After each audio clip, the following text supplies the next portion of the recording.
This ESPN podcast is brought to you by Geico. 15 minutes could save you 15% or more on car insurance. Visit geico.com.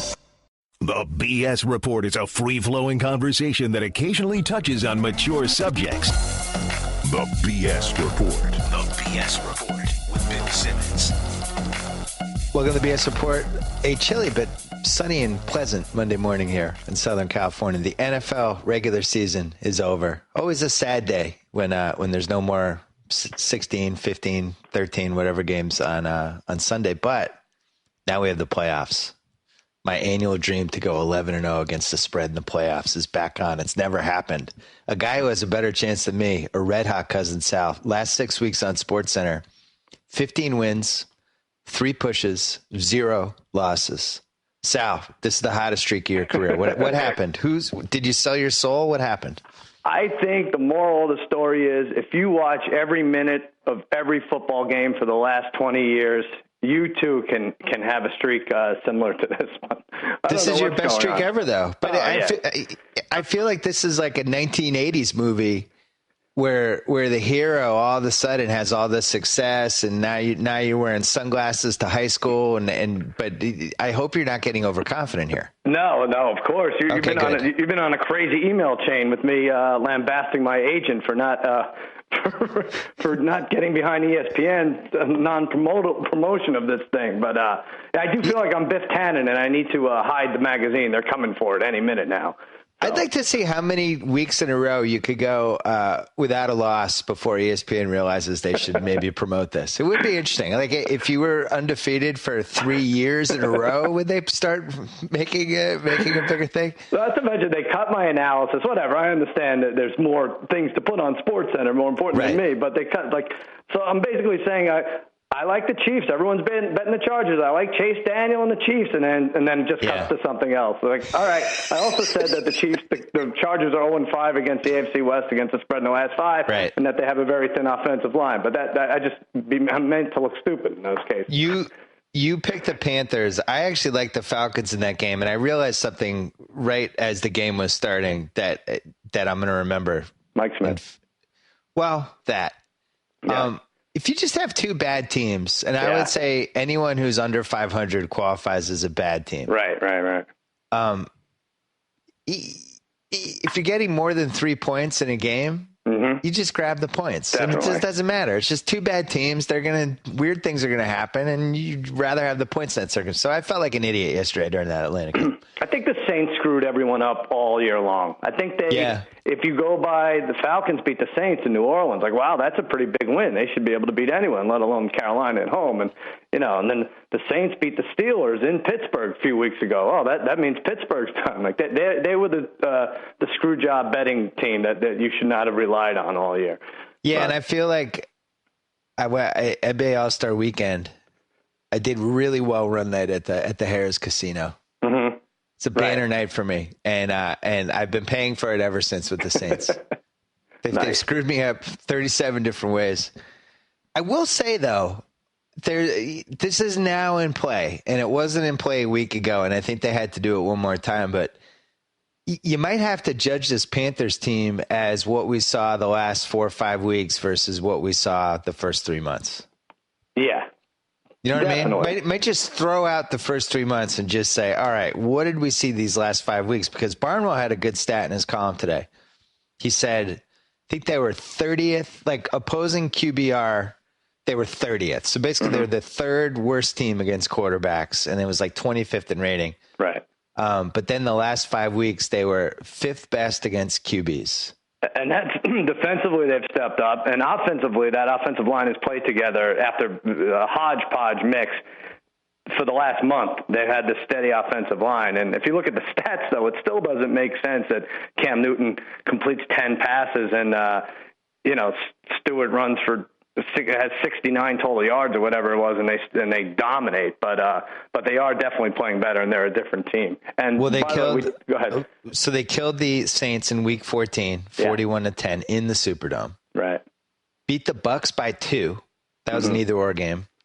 Beat the Browns by 4. That was the game when Manziel got hurt. Hoyer had to go back in. That was also an either-or game, and then they killed the Falcons. So this all might be a mirage, too. It's not like they beat anybody good. Right. I don't know what to think, Sal. Well, here's the thing. Now, this is a game where a few weeks ago we thought, and we'll get to the lines in a minute, we thought we thought the fifth seed, who was either going to be Seattle or Arizona, was going to give double digits to the NFC South home team. And that's just not the case, as we'll see in a minute. But here's the Cardinals since week 10. 14 points, 3 points, 18 points, 17 points, 12 points, 9 points, 17 points. That is not a good trend. Not good. And it doesn't seem like Drew Stanton will be back in time for round one, although who knows? He might play but might be hurt. But either way, when your season is hinging on whether Drew Stanton might come back or not, that's not good. And we'll get to the line in a minute, but I love your playoff manifesto, gambling manifesto, and the first 20 entries are going to slap the Ryan Lindley on the road, in a playoff game. Yeah, the manifesto has a variety of rules, but the number one rule is not to bet on a shaky team on the road. Yeah, just period. Don't do it. You're going to hate yourself. Even yesterday. Dalton is a borderline shaky QB on the road, I would say. You might even call him shaky. Sure. I always felt good about Pittsburgh in that game. Even when Mike Tomlin made one of the most atrocious calls of the year, the fake 4th and 9 punt with 6 minutes left that gave the Bengals the ball in the 40 instead of just pinning them inside the 10. They pinned them inside the 10. The game's over. Andy Dalton's not going to go down the field. Yeah, and after a bad Roethlisberger interception, they had a chance to go up, I think, 17 at one point. But I'd love to see that fake punt diagram, how they wanted it to work, because he had no idea where he was throwing it there. Right, and plus you had a wide receiver who was so confident that a fake punt was happening on the other team that he was just shadowing the guy as he ran his pass route. Yeah, right. That was really bad. That was one of the single worst calls of the season that nobody's going to remember because they ended up winning the game anyway. But I like your Shakey's idea. We have our fantasy football banquet at Shakey's every year because it's terrible, but that Andy Dalton should do Shakey's. He should get a Shakey's endorsement. He's a Shakey road quarterback. Well, how do we not have – I know we were talking about doing it in round 2. How do we not reconvene to try to get there for this Saturday for that Arizona Carolina game? I feel like we should just all readjust our schedules. I can't think of a better game to celebrate at Shakey's than Ryan Lindley versus Carolina. Right, and we bet that at minus 45,000 that would be the Saturday buried game early. Right, we did win that. I don't know if you've driven by Shakey's, but a little remodeling outside. No. Oh really? Yeah, little paint job. Wow. Yeah. Looks like they fixed it up a little bit. Right. Made they don't have nice to do that. For We're us. coming back every year. They don't need to impress us. Yeah, who are they kidding? They just need to impress Brad. Right. Just get the 17 Mountain Dews ready. But we had a MVP bet. We made it Friday. Yes, we did. I'm trying to think if I'm allowed to talk about this. You don't get an MVP vote, right? I don't get an MVP vote. Right, but I will say I thought we had it after that Watt game. Yeah. And then Rodgers pulled the sports movie on us, and now I think that ship has sailed. It was still a good bet, but we're not going to win it now. Well, everyone says he pulled the sports movie. Are we positive he didn't do this on purpose? I mean, it's a non-contact injury. The guy's an actor. He does all these commercials. He studied under the great George Wendt, and then he comes back in dramatic fashion and wins. Is he padding his MVP stats by taking a little breather, getting carted off? I don't know. All right, so I watched the game yesterday with Jalen and Jacoby. Right. Jalen, diehard Lions fan. Uh-huh. I don't fully believe this, but I think it's fun to talk about. And I think the way social media is now, people get really upset if you just bring stuff up. But I'm just saying we were joking about it during the game. Like, if you're going to set up all right, I really need to win the MVP here. Right. You're probably going to pretend that your leg hurt on the touchdown pass where the guy was wide open anyway. No one hit You're going to wait to come back until the third quarter already started. Yeah. You're going to stand in the tunnel so the TV camera could show you, and then you're going to dramatically limp out. Yeah. All I can say is this. Paul Pierce took a lot of crap in 2008 during game one of the finals for the exact same situation. You're exact. Right. And if you're going to give Paul Pierce, my man, the guy who brought the NBA title back to Boston, if you're going to give him crap for game one of the finals, Rodgers deserves more crap for that game. I am with you. And he is an actor first and then a quarterback. Let's just remember that. I was making fun of Steve Hyden last night, who writes for Grantland, who's a huge Packers fan. I was like, I haven't seen acting. I haven't seen a limp come and go like that since Kaiser Soze and The Usual Suspects. Nice. Roger's like, which leg is it again? Oh, it's the right leg. Damn it! I limped with the left leg for a second. I forgot. Yeah. No, I think he was hurt, but it's fun to joke about. And the Packer fans get so sensitive about it. Look, the one joke, there's no joke that we have 5-1 odds. We have J.J. Watt at MVP. And I'm just, people are pointing to like, well, he didn't even lead in sacks. Justin Houston led in sacks. Well, Rodgers didn't lead in touchdowns or passing yards. Like, Watt had 110 disruption plays, which is like 30 more than the next guy. A safety, an 80-yard interception return, a blocked field goal, 5 touchdowns. I don't know.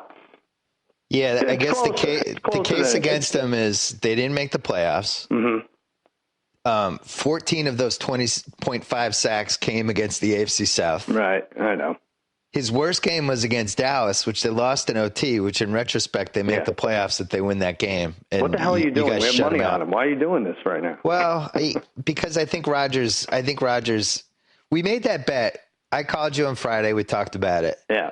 And we said, all right, here's the scenario where these odds are really good for us because here's the scenario. J.J. Watt has a monster game against the Jags and Rodgers doesn't do quite enough in the Lions game. I think we can win this bet. Yeah. Unfortunately, Rodgers did a lot in that Lions game. Well, what if he does stay out the whole game and they win by 3? Does he get it then? See, he's such a genius, that Rodgers. He left Matt Flynn in for the one series so Matt Flynn would look terrible. Yep. How great would it be if Rodgers never hurt his leg? Would that be the best NFL story in like 5 years? I think it's worth Rodgers' fake leg injury. Get an investigation going. It was interesting. We rewound it when his leg on that touchdown, they had a replay and he's running off the leg. And the last time his leg goes dead and he's just dragging it. Yeah. Right. And he throws it and we thought like he blew out his Achilles or something. So to see him an hour later on a QB sneak pushing weird against 1,000 pounds of Detroit lineman was interesting. But I think these guys can get shot up with anything and not feel pain is the reality of this. Probably. But could they do that to us when we lose money on a bet like the MVP? Can they shoot us up? But it was a great, we did, our job is to make a smart bet with the odds. And we made a great bet, and we're in play now with 5-1 for Watt, and we're probably not going to win. And I think someone did mention that if J.J. Watt and Aaron Rodgers switch teams, the Texans make the playoffs and the Packers don't. Right? I mean, is that a way to look at it? I don't even know what way to look at it anymore. Rodgers was terrific yesterday. He's great. That he needed to have that specific game. But if you're talking about valuable, how much value? Maybe it should just be jersey sales, the percentage of jersey sales per team. That should be the value, or maybe the Halloween costumes per square mile in your neighborhood.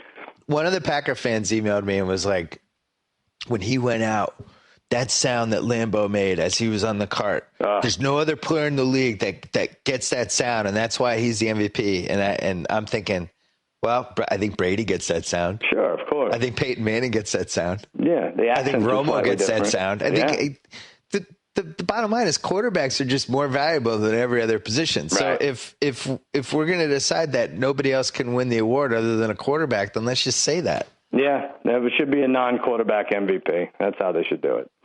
The Matt Stafford yesterday. I just, if I'm a Lions fan, I just don't. I'm out. I've watched this for 6 years now. Mm-hmm. Right? Is there any chance that this gets better than the Matt Stafford we're watching right now? It's very strange, and I want to be careful because I know if I badmouth Matthew Stafford, he's gonna find Calvin Johnson 4 times this Sunday against Dallas, my team. But his stats have been much better in past years, and the team hasn't been as good. And this year, you worry about where the offensive production is, but the defense could maybe take this team a little further than you expect them to. But yeah, I don't know what it is with this. I scratch my head. They haven't had a decent win against a decent team since September when they beat the Packers, right? That stat Jalen said it even before they showed it, that Stafford has never beaten a good team on the road. And then they showed it, and it was 0-15, and now it's 0-16 with him against a good team on the road. That's pretty damning. Yeah. 0-7 is maybe random, but when you start getting 0-16, that's not random. Right. I'm not going to talk about this. I'm not setting myself I up. don't blame you. Well, I like what Peter King did. What happens if Rodgers and Watt split the vote? Do we get paid? Yeah, we get paid 2.5 to 1, I think. But, yeah, I think that would be a fair way to do it. That would be a fair way to announce that someone other than a quarterback could win the award. I'd like to thank Vegas again yesterday for giving us a variety of fun teases to make. Yeah. Yesterday by the way, I'm sorry. Before we go on, Macho Man Tom Savage, the Texans quarterback, had something to say. Did you get the soundbite on the MVP race? I didn't. What did he say? Oh, here it is. Yeah, Macho Man Tom Savage here weighing in on the MVP debate. Lots of people in their ivory towers thinking it should be my teammate J.J. Watt. Well, what about me, the Macho Man Tom Savage? Look at the stats, Mean Gene. 10 for 19, 127 yards, only 1 interception. I've been everywhere from soaring with the Eagles to slithering with the Snakes. Now bow down to the kingdom of madness. Macho Man Tom Savage for MVP. Step into a Slim Jim. Weird. Macho Man Randy Savage, wrestling gimmick that's aged the worst of anyone from the 80s, other than maybe the Pimp, Slick the Pimp. But Macho Man Savage, for 6 years, his basically 2/3 of his gimmick was he might hit Miss Elizabeth at any time, and we were all okay with it. It was like, oh, don't hit her. I know. It's like now my son watches those old matches, and I'm like, oh my God, this is the worst thing I've ever seen. She's cowering with her hands up. There was more sympathy towards Jake the Snake Roberts' snake when he would when he would mistreat it than there was to Miss Elizabeth. America was just horrible in the late 1980s. Yeah, no kidding. Anything else stand out to you yesterday? I was surprised that I do feel like the Chiefs were one of the 6 best AFC teams. I was thinking about the best team to not make the playoffs. Do you say it's the Chiefs, the Vikings, or the Bills? You say the Chiefs? Yeah, the Bills had the Kyle Orton thing. Kansas City, it really came down to they lost that stupid Tennessee game in week 1, and Tennessee is now a train wreck. And then they lose that Oakland game on Thursday night, which we knew, we sniffed out. We thought that was a trouble game for them, but they blew that one. And they didn't make the playoffs because they lost to Oakland and Tennessee, 2-14 and 3-13. Yeah, and that's a team that you could put basically anyone in a quarterback, and it seemed like they were good. They were steady. They can hang with anybody, and that great pass rush and Jamal Charles, and yeah, maybe they were the best. They could have been 10-16. Like if I'm Pittsburgh, I would much rather play Baltimore than Kansas City in round 1. No, really? It's not even a question. Yeah, I think. Well, we're going to get to it. We should start doing the lines, but yeah. I mean, I just think Baltimore is fraudulent. I just, as someone who had Baltimore in a teaser yesterday, and congratulations to Cleveland. I mean, I don't think there's tanking in the NFL because, you know, the Jaguars were in it with 3 minutes left in the fourth quarter, as were the Buccaneers, who, you know, could have lost out on Marcus Mariota. But Cleveland did a great job suspending Josh Gordon and just, you know, benching Justin Gilbert for this walkthrough that may or may not have existed in a hotel. It's crazy. And yet they almost pulled off the upset. I hate the Ravens so much right now. I don't think there's any way they could lose. I can't believe the Ravens covered that. And it was funny because I was waiting for them to do it. And then they finally did it because they just couldn't move the ball at all. And then they're like, oh, let's run the play where Flacco just throws it up for grabs. Yeah. And somebody has to make an incredible catch. He looked so lazy. That offense looked so lazy. Like just even their 4th and goal, 2nd, 3rd, 4th and goal play. And when they got stopped. I'm gonna say this right now. And I don't care if it's recorded and put on YouTube by angry Ravens fans. Because I got some emails yesterday on my reader account from Ravens fans who were like, are you scared, Simmons? Ravens 6th seed. Could be coming in England in round 2. I just want to say this unequivocally. I am not scared. Really? I would love to see the Ravens come in round 2. I think that team stinks. So where do you rank it? Ravens number 1. You say the Ravens are my number 1 choice to come into Foxborough. And by the way, I am not afraid of jinxing the Pats at all here. I think the Ravens stink. Colts 2nd or Bengals 2nd? Colts 2nd. You think the Colts are just too soft? Yeah. But it worked out great. It's three teams you'd certainly want to play in round two at home. Yeah, it did. But Kansas City would have scared me a little bit because of their running game and their pass rush, and they already beat us.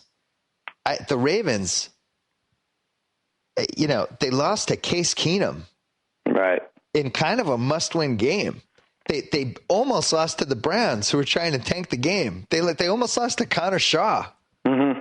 That team stinks. They've looked the worst down the stretch out of any of these teams. They beat the Jags by 8. They beat the Dolphins. They blew that Chargers game, but their secondary is bad. And I feel like anyone can throw in that team. Yeah. Well, and Ben Roethlisberger had 6 touchdowns against them last outing. So this is going to be very interesting. It's weird that NBC picked this as there's a lot of debate over which I think they would have picked Dallas as their game, but apparently Fox has gotten screwed so many times this year. The NFL stepped in and said, no, you have to take the AFC game, especially with Carolina being early Saturday. The Ravens only have one win that I feel good about.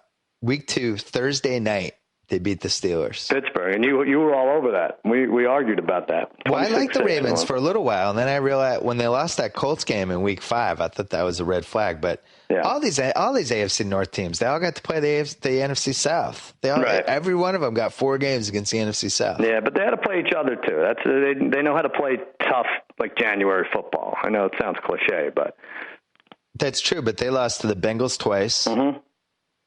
And they lost the last game to the Steelers by 20. So they went 1-3 against the other AFC North teams. I just think they're not good. I just worry there's always one playing possum team in this round, and I'm not saying it's them, but it might be Indianapolis. Yeah, because it seems like people have just written them off, and they have a quarterback who can do stuff, mm-hmm. which is the number one thing you need in the playoffs, I think. Right.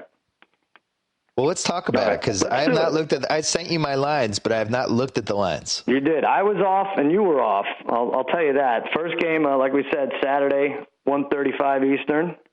Arizona, Carolina. One last thing we got to talk about. As a fan of an NFC team, how happy are you that San Francisco pushed Jim Harbaugh out of college football? Yeah. I mean, what a great thing for you. That guy's one of the best 5 coaches in the league. Of course, yeah. I mean, the Seahawks won the Super Bowl, even if they didn't win the Super Bowl. He's out of their division. That's great for them. Unbelievable.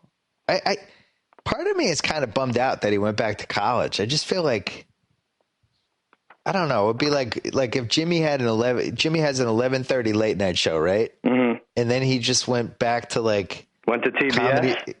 No, he went to Comedy Central at midnight. It's like, congratulations. Yeah. I knew Harbaugh was going to Michigan. We should have bet it a month ago when our friend Mike August, who was wrong about everything, he debated, not even kidding, he said Ryan Leaf is going to be heads and shoulders better than Peyton Manning. He said, no way Harbaugh goes to Michigan. He hates recruiting. So I was like, done.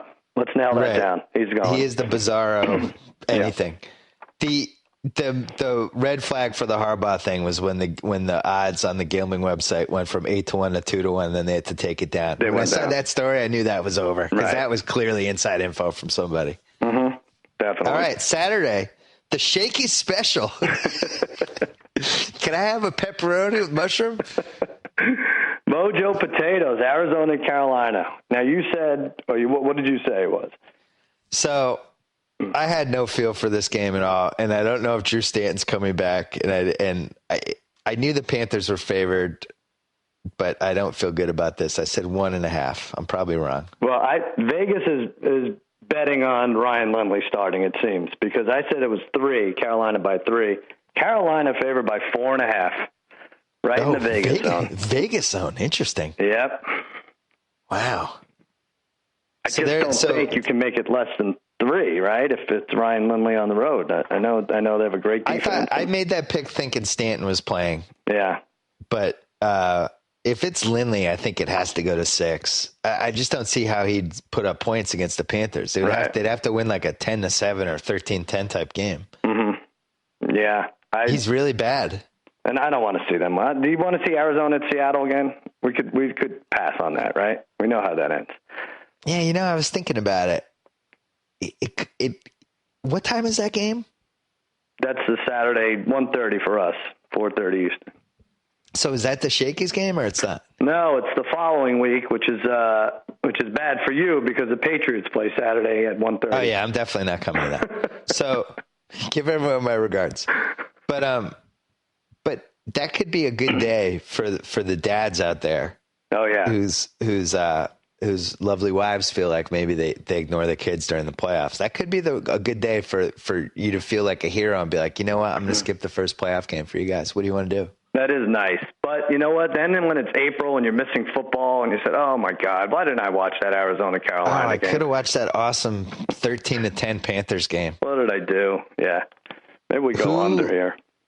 So this is a 4-5, and the 6th seed, unless Detroit beats Dallas, which we'll get to. Yeah, I shouldn't even have said Arizona-Seattle because, Detroit could be the 6th seed and they could go to Seattle. All right. So this is interesting, though. Let's say your team wins and Carolina wins. Right. Then we get Carolina at Seattle in round 2. And those teams, Carolina always plays Seattle really tough. Yeah, that'll be fun. That's your worst case scenario if you're Seattle. You want Right. the Cardinals. If you're Seattle, you want to see the Cardinals. Definitely, yeah. Seattle's getting to that point. Why don't we just take them in the second half yesterday? That was really stupid. Like, we should have bet them to shut out a team in the second half. That should be the bet. But they just clamped down. They're throwing that Sean Hill threw a bullet at the guy's knees. Who was it? It was Jordan Hill for the Seahawks intercepted Sean Hill. It was a gun at his knees, and he caught it. Like, everything's going right for that Seattle team now. Yeah, the Rams, so they finished 6-10. They were in a lot of those games.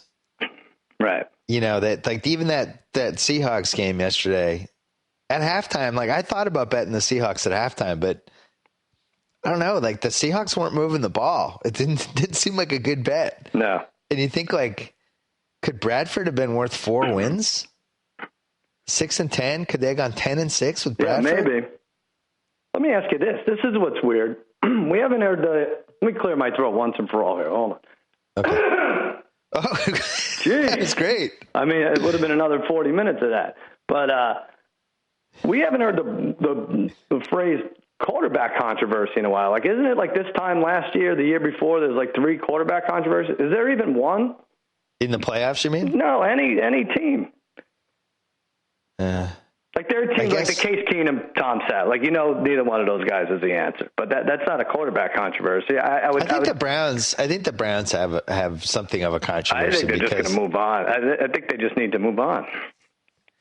They had a C- draft. I can't believe it. But. C-? God, I would say it's an F. I guess. They took Justin Gilbert over Odell Beckham. That's one of the worst moves in a while. I mean, even Odell Khalil Beckham's Mack. a god. Khalil Mack, if you're going to pick a defensive player and you missed out on Khalil Mack. But they have a 12, a 19, and a 45. I mean, do they trade up? What are they going to do? We were talking about it yesterday when Jalen and Jacoby were here. Manziel has a party on Friday night.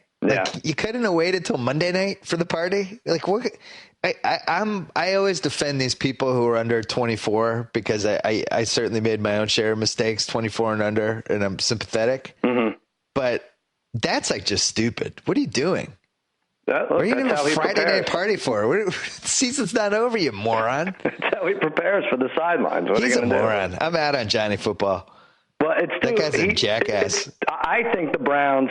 They're whatever, we could deal with the off-field lunacy, but maybe it's too small a sample size to see what he did on the field, but maybe it isn't. Maybe you just have to move on. Maybe you know what you're getting with him physically. Well, they fired Mike Lombardi, hired this new guy who was supposedly a genius, and all he did was take 2 really good first-round picks and turn them into Justin Gilbert, Johnny Manziel, and Buffalo's first-rounder. Yeah, which is the 16th pick or something. I know. You can't. Can you kill anybody for taking Johnny Manziel? I mean, the Cowboys were killed for passing on him. All those teams were killed for passing on him before he stepped on the field. I thought Bridgewater was the best QB. Yeah. The reasons that he dropped never made sense to me. What do you think about Jameis in Tennessee?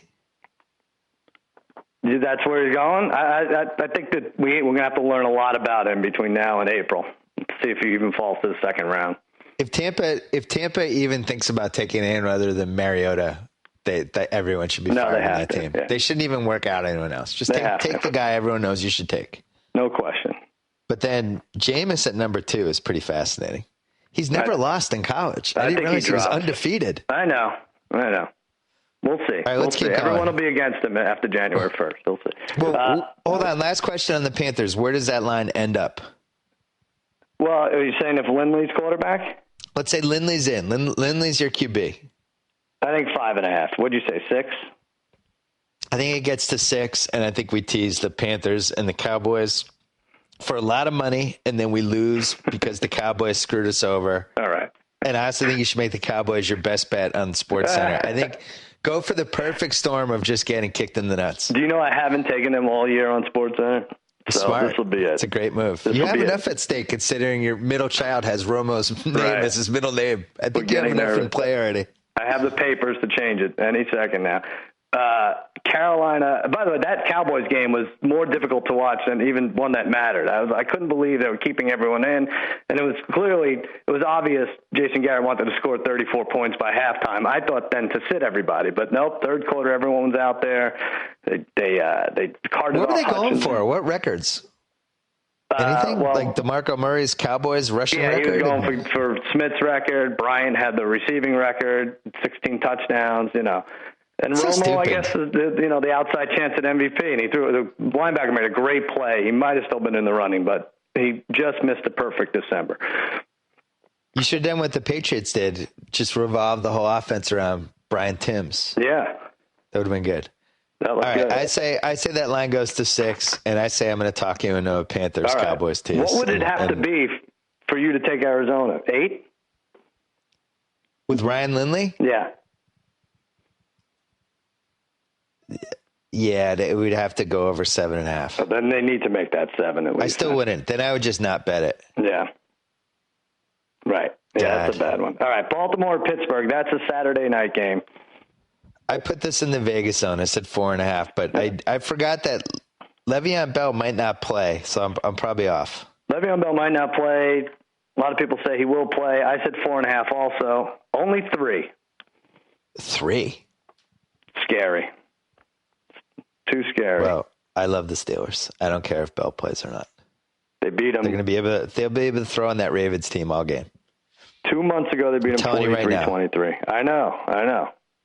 They will be able to throw in them for 4 quarters. Nothing's free though. Maybe this is a push. What could this be? I don't know. I don't get it. Nagata comes back for this game, which helps the Ravens after his PED suspension for. What was it for? Was it another Adderall? He's back. I think it was. He had a late test the night before in the playbook. He had to take some Adderall. That team had no life, so whatever he brings will help. I don't know. All right. What if John Harbaugh, Jim Harbaugh's on the sideline, special advisor, 1 game only? That's interesting. Yeah. Could he do that? I love the Steelers. You will see me pick the Steelers in Friday's column. All right. Just be cautious, because what are you going to say, Carolina and Pittsburgh, and everyone's just going to win those 2 games, right? I got to say, the only game I like is Pittsburgh this week for gambling. Here's a game no one should like. 1:05 Eastern, Sunday afternoon. Yeah. Cincinnati and Indianapolis.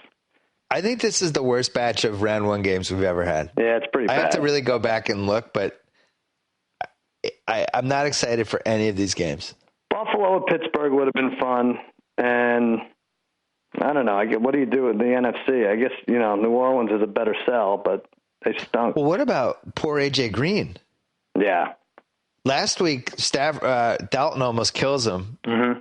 He, breaks his arm, basically. Runs around the rest of the game with this limp arm hanging from his body. And then this week gets crushed on a helmet-to-helmet, which they didn't call. And sometimes I feel like they're overboard with the helmet-to-helmet calls. And in this case, it happened. I was like, oh, that's a helmet. The guy launches. I don't think it was helmet-to-helmet, but it was definitely shoulder-to-helmet. He took his head off. Yeah, he launched. Anytime you launch, they call it. He launched. He knocked the guy out, and they're like, oh, great. And Collinsworth was like, great hit. I know. So what have I watched all year? That's a great hit now. The guy launched and he almost decapitated A.J. Green, and A.J. Green had to leave the game. That was a great hit. I love Collinsworth, but they missed a few things. Antonio Brown push off at the end. They missed a couple of things. They didn't talk about a few things. But that is the way to, if you're going to fumble the ball, it's a good way to forget about it immediately, getting slammed in the head. They also didn't make a big enough deal of Antonio Brown running for the spread clinching touchdown and his receiver who had money on the other team trying to knock him down. What was that guy doing? Yeah, I don't know, but that was insane, that play. What did he see ahead of him? He almost knocked him out. He I almost tackled his own guy. What happened? He was running forward with such force, like he had to beat him to the end zone. It was very strange. I loved it. Yeah. He didn't really have money in the other team. I'm joking. No, weird people on the internet. Of course not. So I have the Colts by 3 over the Bengals. You said 3. I said 3.5. It's up to 4 right now. Oh, I was way off this week, huh? You already won the week. You clinched. Yeah, I guess I did. Yeah, because we tied the second one. There you go. I could maybe eke out a tie for the season. I'll be 10-7-1 after 18 weeks. Does this line reflect? Is this line assuming that AJ Green's not going to play? I don't know. It must. That's probably where the extra half point comes from. What have the Colts done to deserve more than a 3-point spread? Well, they beat them 27-0 in Week 7, but that was a very different team. That defense held them to 160 yards. But okay, it's cruel and unusual punishment giving Andy Dalton three primetime games in 12 days, right? Primetime Andy? I guess, yeah. I guess 1 p.m. isn't primetime. The difference with the Colts then versus now is, wasn't that before Ahmad Bradshaw went down? Yes, it was, because he scored a touchdown, and they had a fierce pass rush for some reason. But their running backs stink. Mm-hmm. They have the worst running backs in the playoffs. So you're going to be rooting for the Colts here as a Patriots fan if the Steelers win Saturday night. No, I'm going to be rooting for whoever I picked in my column. Oh, all right. Okay. Yeah. I might grab the points if it stays at 4. You have to think Baltimore or Cincinnati. One of them is going to pull the upset. I know you're locked into Pittsburgh. I just think one of those. I'm locked into Pittsburgh. All right. Okay. I've watched way too much of the Ravens this year for some reason. Yeah. And I just think Pittsburgh is much better. I've lost a lot on the Ravens. I don't know what it is with that team. Detroit at Dallas, 4:30 Eastern Sunday. It's a great game if you're a Dallas fan. It is. It's the most confident you've felt. It's greater if Ndamukong Suh is suspended, though. He really clogs up that middle. They can't suspend him for that. I don't buy They won't, that. right? They can't. Is it bad that I like Ndamukong Suh a little bit? I did too. I mean, stepping on he's like the not to bring up 80s wrestling again, but he's like the guy who hides the foreign object, like George Animal Steel, throws a foreign object in his mouth, and everyone except the ref could see it.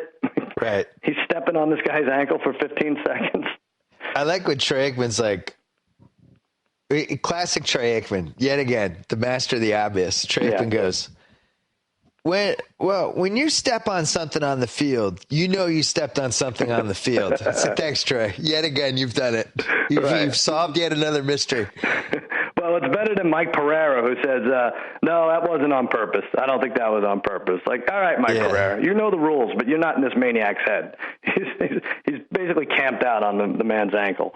We were saying, we were watching that yesterday, we were saying, let's say he did that, but he was on Rodgers' ankle. He actually broke Rodgers' ankle.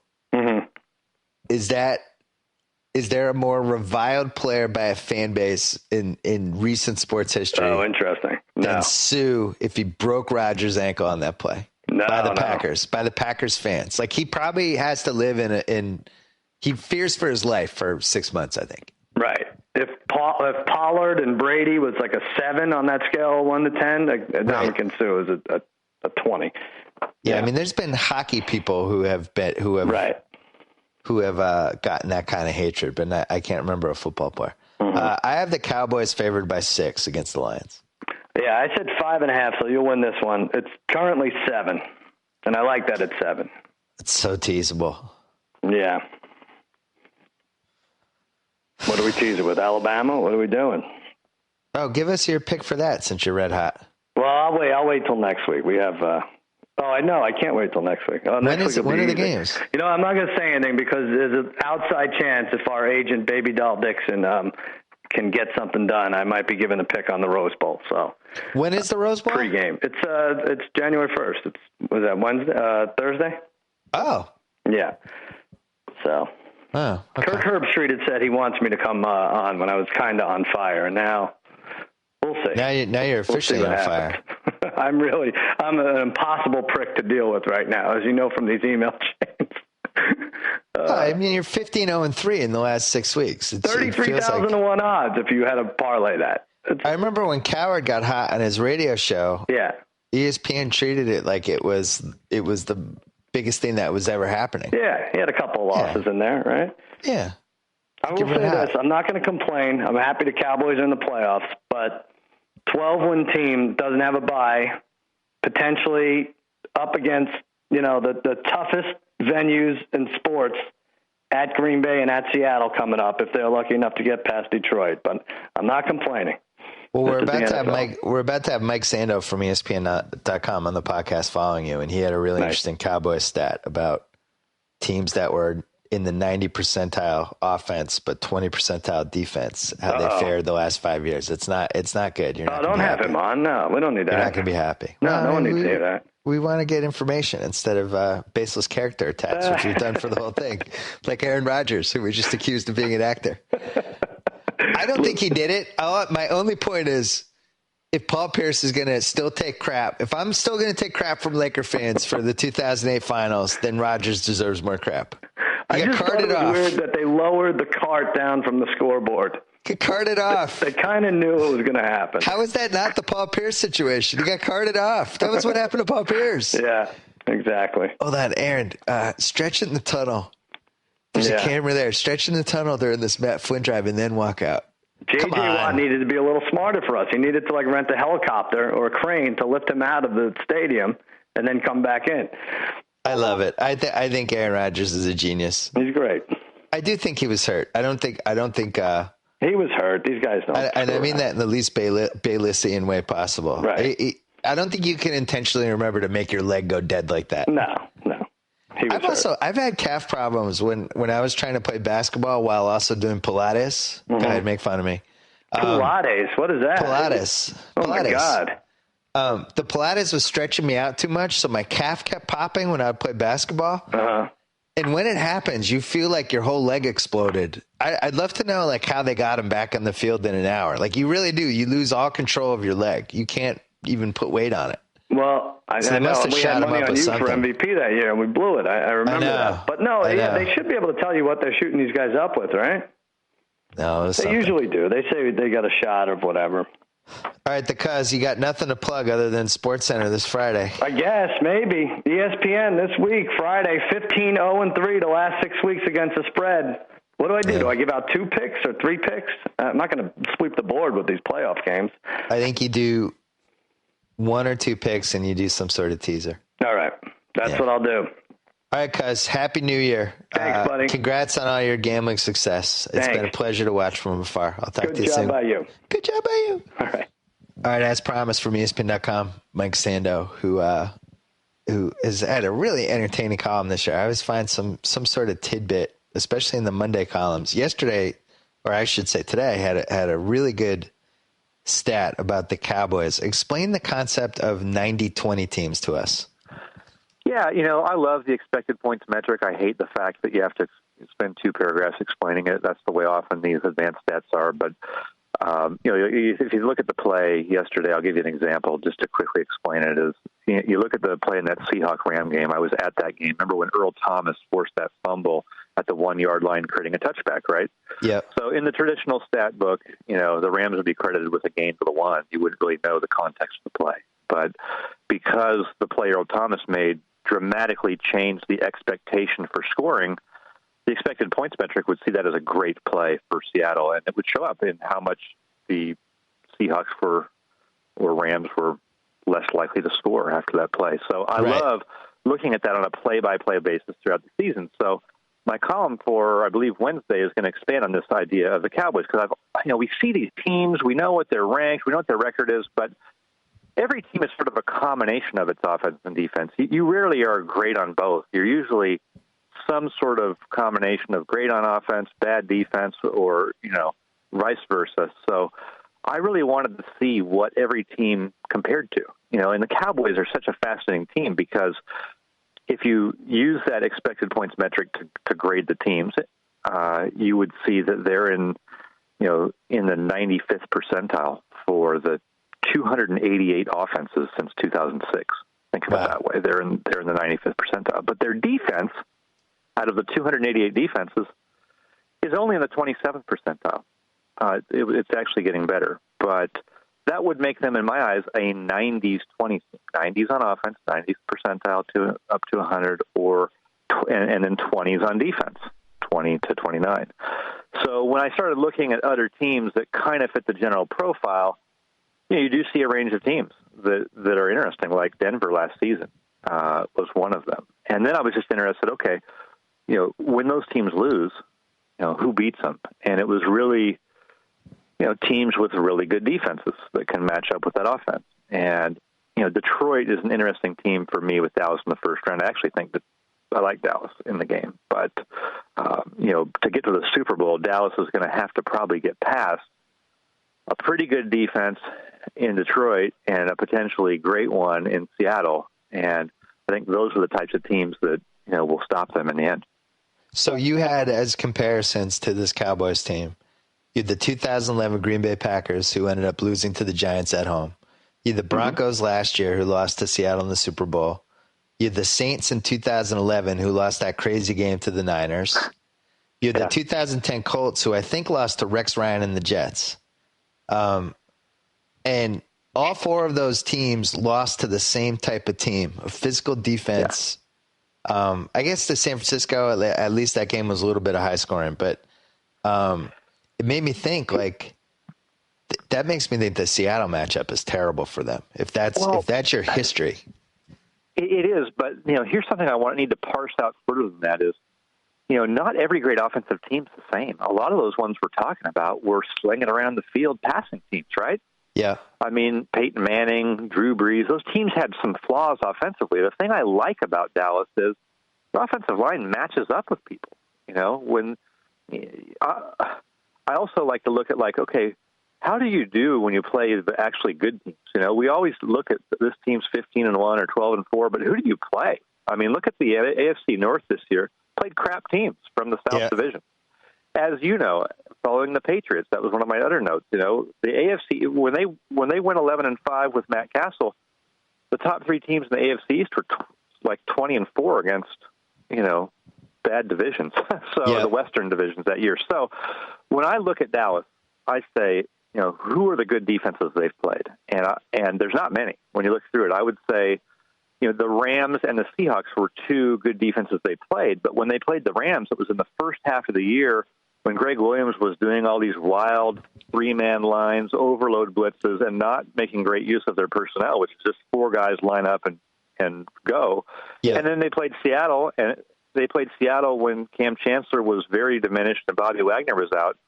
And they did do a good job handling Seattle's defensive front, but I believe Marco Murray had no rushing yards, very little, until he broke through in the fourth quarter, which is often how it goes. And that's what I love about the teams with the great, either can block or have great backs is, you may stop DeMarco Murray or Marshawn Lynch until you don't, until people get really tired of seeing them and with 8 minutes left in the fourth quarter. And they played the Cardinals without Romo. When the Cardinals defense was better than it turned out to be later. Yeah, no Romo, though, is like a killer, hard to analyze. But they had the Eagles twice. They played the Bears. They played the Colts. They played this second half of the season, Washington, the Giants, Jacksonville, Washington again, Giants again. And they caught the Seahawks at just the perfect time to catch the Seahawks during the season. I think. Percy Harvin had recently been traded, I believe. It was just they were still sort of finding their way. The problem everyone has is that the games are in Seattle and that they're going to be rested, and it's just tough to win there. I don't like Dallas's defense at all, and their offense would have to be spectacular, in my opinion, for them to win 4 straight playoff games. Their offense would just have to be lights out. just be the best offense in the league. Best run play combination. Romo would have to be awesome.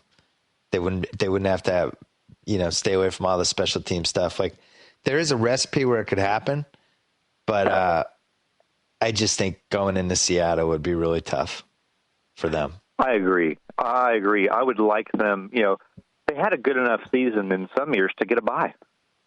Right. Really, and that would serve them so well. It's tough with Seattle sitting there rested. With everyone says it's tough to repeat. I just called total BS on that all year, because it's tough to repeat when you're the 6th seed team that got hot and won the Super Bowl. It's a lot easier to repeat when you're the number 1 seed.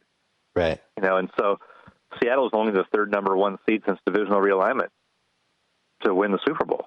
And the others were New England, which won it, which repeated, and New Orleans, which didn't repeat because they lost in Seattle after getting the wild card in a tough division that year. So I love where Seattle's at. I think they got a great chance. You kind of made your bones at ESPN with the NFC West, and then you expanded and became more national. But initially, you were like the guru of that division. You always have a really good feel for those teams. And you even were saying, I think mid-season, you were saying, don't quit on the Seattle team and all that stuff. What do you make of this Cardinals team? Because I feel like they're just dead man walking if they got Lindley going into Carolina. Is there any hope for this team? Well, their hope is that Carolina is not a great team. Interestingly, Carolina has held, I believe, over the last 4 weeks of the season, Carolina ranks second only to Seattle in points allowed. They've played Drew Brees, I believe, and Matt Ryan in there, and they've played a couple of bad teams. So, it's not a long run, but I do think it is tough for them. I thought when they lost Palmer, I still thought the NFC West was theirs to lose. I thought they were probably going to win it, because I think with Stanton, could have gone like 500 down the stretch. They wouldn't have been a championship team. Now they're really, I think it's dire straits, because, the attrition of their defense has been an issue. I think they're very much a team that needs to play, quote unquote, complementary football. And when you're sort of behind the 8 ball, there's a big difference between a backup quarterback and kind of that replacement level quarterback. And I think that's sort of where they're at now. And, I would even say, instead of replacement, I would say hopeless, because I got a great email from somebody who played college football who was talking about that Arizona-Seattle game, and everybody was making a big deal about how Seattle chewed up Arizona for 600 yards, all that stuff. And the guy was basically saying nobody takes into account what it's like for a defense to know that your quarterback literally is not going to move the ball. It's a whole different kind of pressure, because you're on a tightrope now, and it's like, if you're down by 7, the game's over, and once you're down 10, it's over. And he was like, you can't judge a defense by that situation, because as soon as you're down by 10 in Seattle with Ryan Lindley as your quarterback, the game's over, and you're going to let up a little bit. So it's so true, 100% true, and the reverse is true. When Drew Brees knows he has one of the worst defenses ever, like he's in 2012 or this year, people are going to think he's not as good. Right. It changes how you play. Right. He's going to take more chances. He's going to feel like he's going to press. Yeah. That team is interesting to me. We had some firings today, and you wrote about some of the guys that left and all that stuff on ESPN.com. But we didn't have.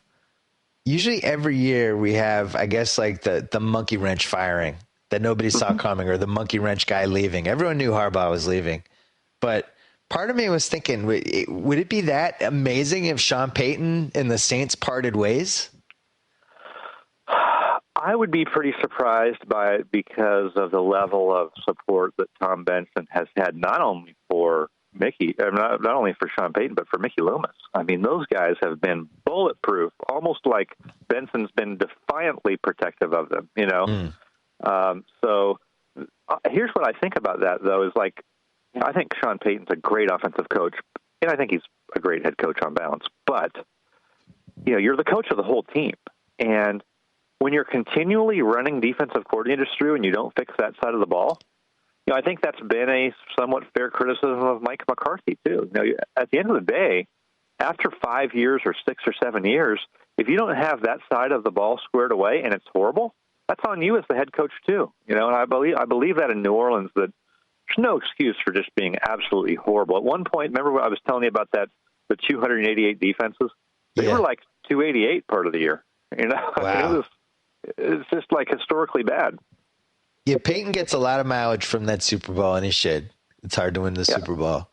But I look back at that Saints team, and it's a team that kind of faced the least adversity to win the Super Bowl, if that makes sense. Like, I don't even think they played outdoors, right? Wasn't everything indoors that whole season for them? And many things fell right.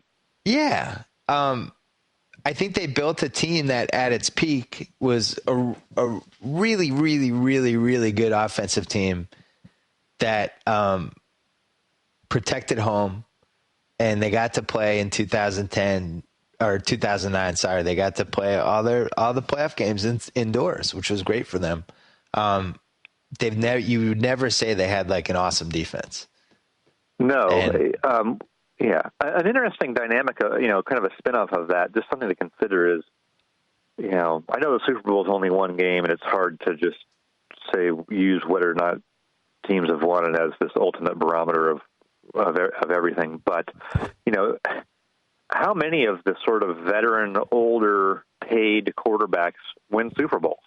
It seems like when you look at how good and consistently good Drew Brees and Tom Brady and Peyton Manning have been, they've been really close. But those have been the teams that consistently win, but they haven't necessarily been the consistent champions, Yeah, I screwed up with my Saints point. So don't email me, Saints fans. The Super Bowl was outdoors that year in Miami. In the frigid conditions of Miami. It was 60 degrees. So it was nice weather.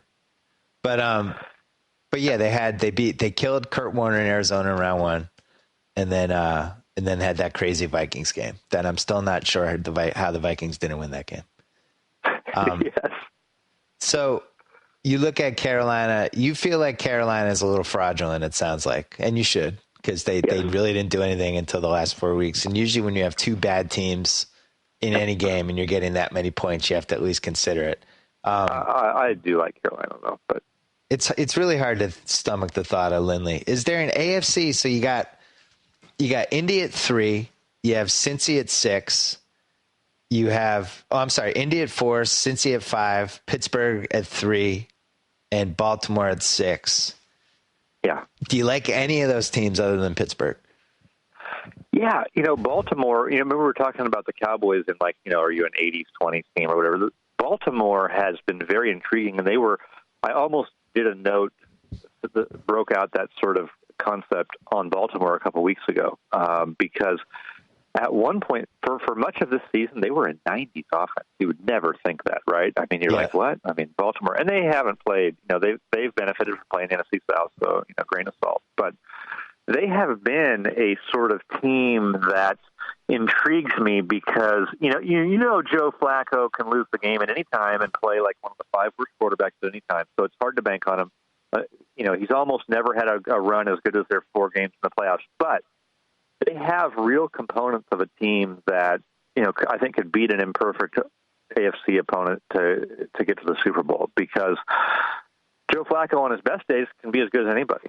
Their offensive scheme is wonderful. I think, I got to travel with the Monday Night Crew this year all season, and so I got to see Gruden, break down the film in preparation for the games, and it was so fun from week to week to see what John gets excited about as a coach, right? Just the schemes and stuff. And some games are kind of dogs. You're like, are they really going to dive option the quarterback again? It doesn't get the coaches excited. But when you see a Kubiak's team, John's on the edge of his seat, and we're talking about how they block the backside of the play, and there's just great things going on with how they scheme the offense. And I think when you have a team that has a great offensive scheme, a quarterback who can get hot and you have pass rushers, granted, bad secondary, they've got issues, but they have pass rushers. They have 2 pass rushers.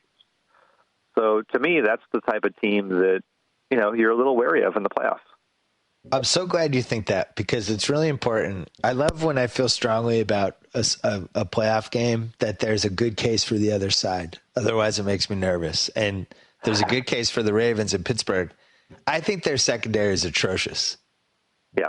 Like just flat out atrocious. And I don't think they can beat Pittsburgh with the secondary they have. And, you know, the reality is they really lucked out with the quarterbacks they played the last few weeks. You look at what Rivers did in week 13 against them, when he just kept coming back. And the Ravens, they had so many chances. They were up 7-10 that whole game, and they had so many chances to put away, and they just couldn't, because they couldn't stop Rivers. And in week 9, the same thing. They just couldn't stop Roethlisberger. He throws 6 touchdowns.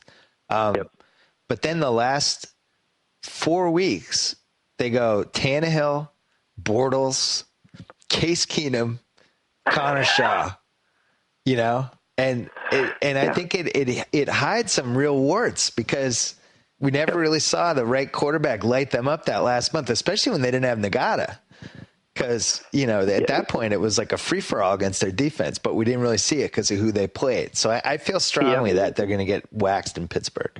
Yeah, you could be right. And as I was looking at the team comparables, I had to continually take that into account of, like, you know, who did you play this season? Because, you know, in a single season sense, I mean, it makes a huge difference. And I do think that whole AFC North is in the playoffs except for Cleveland, largely because they played who they played, the 2 South divisions. I mean, they just cleaned up on them. I mean, Bortles put up 20 points on them.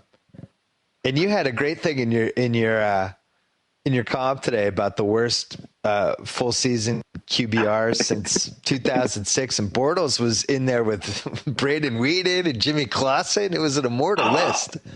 It was, you know, and before the season, I think I love talking to Bill Polian, and you know, our schedules don't always line up, but whenever I talk to him, we talk for like 3 hours, and then finally just have to cut it off because he brings such a great football perspective, but he's very curious on a lot of the stuff that I'm into, you know, diving into databases and stuff, and he likes to marry those two things together. So we had this theory that, like, you know, for the most part, a quarterback really is what he is. You know, in his first 16 starts really tell you what he's going to be like 95% of the time.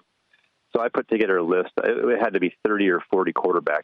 You know, nobody's defying the numbers after 16 games, basically. Yeah. There's like, if you went through I ranked, I think, the top 40 guys who since 06, because that's when we have the QBR data, and just ranked them by their QBR score. And like the bottom 20 guys, they're all bombs except for, like, you know, Stafford has played a little bit better than that since then. But, you know, Stafford was on a historically bad supporting cast early and has had a great supporting cast more lately, you know, and still hasn't become great. He's just not horrible. Yeah. You know, everyone else was like a who's who of who's out of the league and was never any good. And then if you took like the top 10 guys, all of them except for RG3, who had a devastating injury that changed how he could play, and, you know, got exposed in other ways. All the other ones, you know, for the most part, you're happy with. I think Kaepernick will be an interesting test because he's headed south, and there are real concerns about him. And I also wonder if the 49ers were sort of the team that could sort of game the QBR thing because they were such a run scheme team. But that's another story. For the most part, though, if you're a Bortles-type rookie season, we just haven't seen many of those guys live to see another day. You know, occasionally Alex Smith or somebody who's before that 06 era has, but pretty rare. Yeah, I'm trying to think.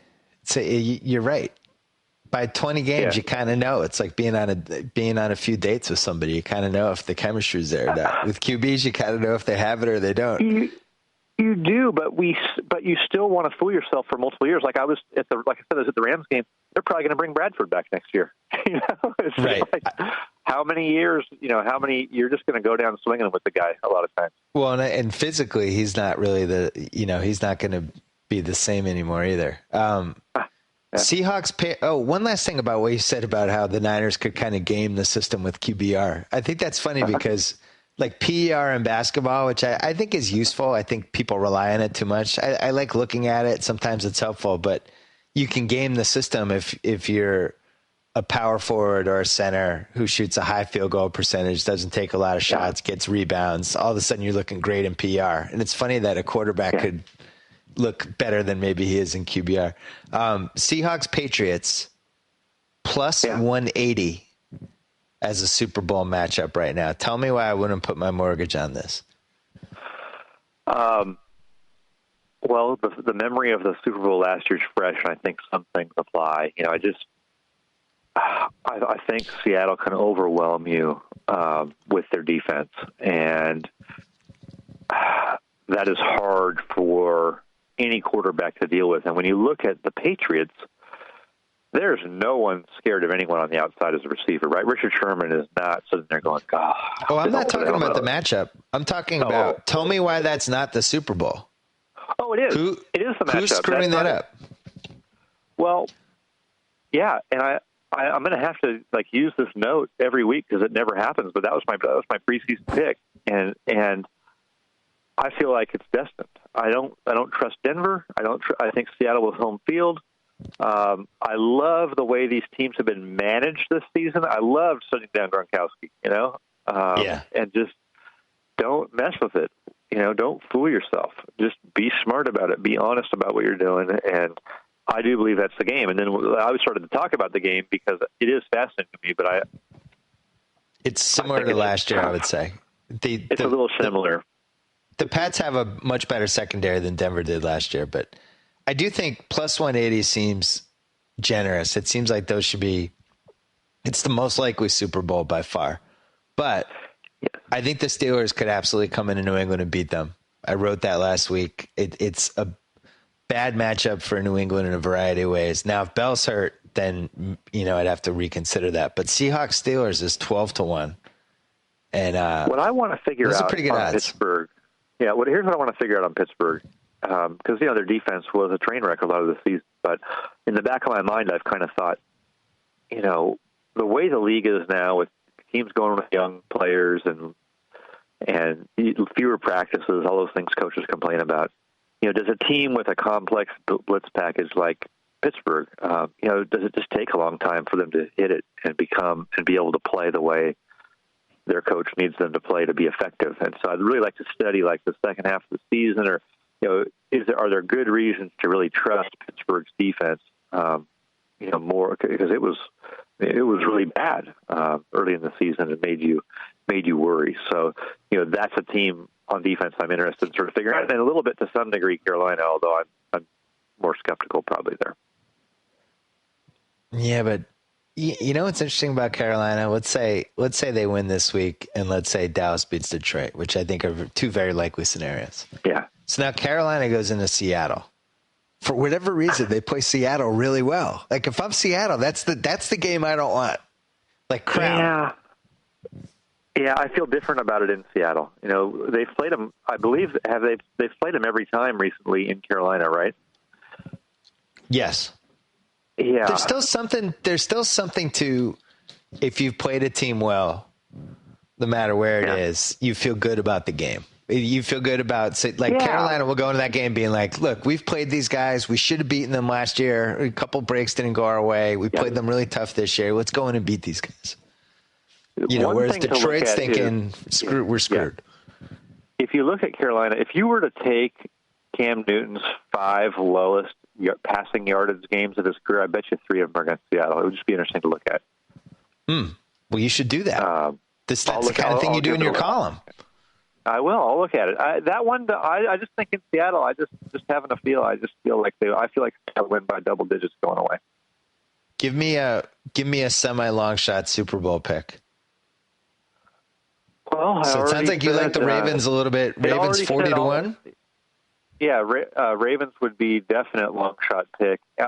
Like a long shot Super Bowl for me, that wouldn't totally shock me. Would be Baltimore Dallas.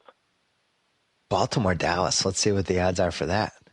That's you're going to get good odds on that one.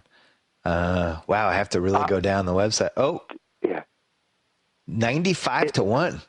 Yeah, I mean, look, I don't trust Baltimore's not winning 4 in a row, but if you had to take a long shot there, that I gave you some reasons on that, and then Dallas' offensive front can handle everybody, so they can play to their formula. Dallas has a formula where you can run the ball, have a highly efficient Romo, and you've got a dominant guy on the outside, and you can protect your defense, keep it off the field. And that's been their defense is the same as it was last year. It's just on the field, 10 or 12 fewer snaps a game.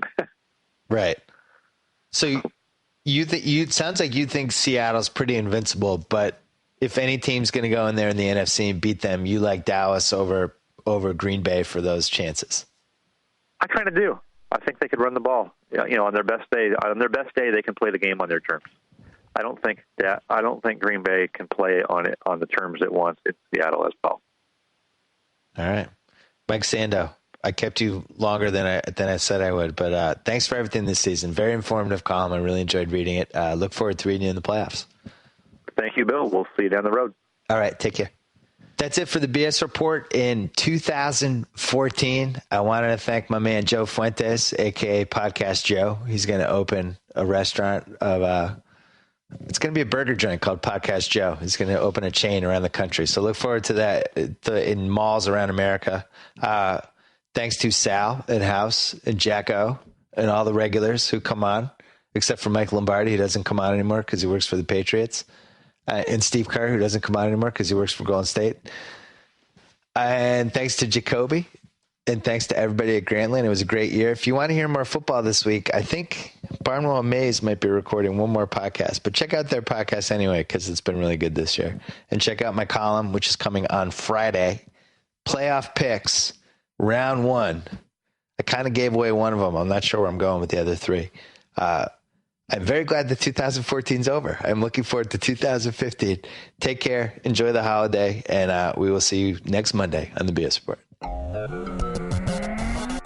Target percent off.